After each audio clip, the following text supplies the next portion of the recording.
This is the VOA Special English Agriculture Report. Not all vegetables need lots of sunshine. Mark Hoffman and his wife, Gia, own a bed and breakfast guest house in rural Kempton, Illinois. The Hoffmans have also been growing food and flowers for 25 years.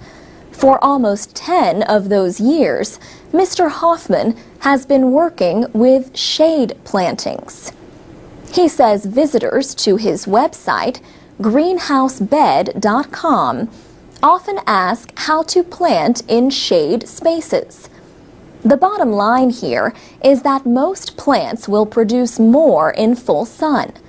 But if you do not have full sun, there are other options. For example, he grows tomatoes near oak trees. Oak trees can produce a lot of shade. But Mr. Hoffman says his tomato plants grow as long as they get 5 hours a day of direct sunshine, especially morning sun.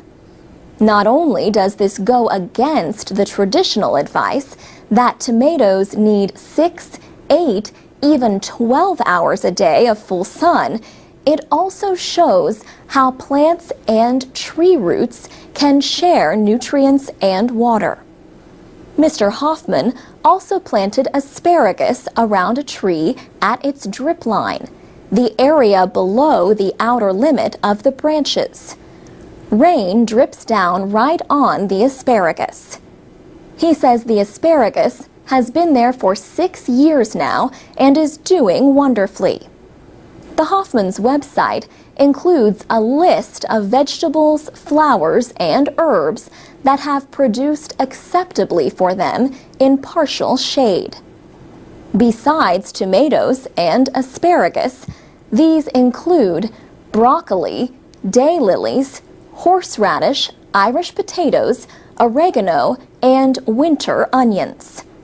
Mr. Hoffman says plants with wider leaves seem to do better in shady environments. He also found that his potatoes did better in partial shade than in full sun. Moving them out of the sun helped control an insect problem with leaf hoppers. Mr. Hoffman does not use pesticides. Instead, he planted the potatoes at the drip line, especially on the east side of the tree. The potatoes get morning sun, but they are shaded during the hottest part of the day. Leaf hoppers dislike shade, and the hottest part of the day is when they do the worst of their damage.